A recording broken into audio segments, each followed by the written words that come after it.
how to fix Play Store can't update on Android phone. Hello guys, in today's video I'm gonna show you how to fix Play Store can't update on Android phone. Go to settings and then scroll until you find apps and then click apps again. Now just you need to find Google Play Store here, click on it and then click force stop, and here we'll find data usage and wait, permissions, click permissions.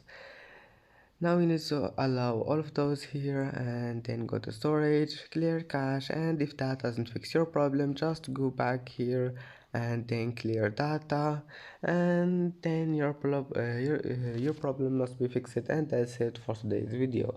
If you like this video, don't forget like and don't forget subscribe, and thank you for watching this video until the end, and see you in the next video.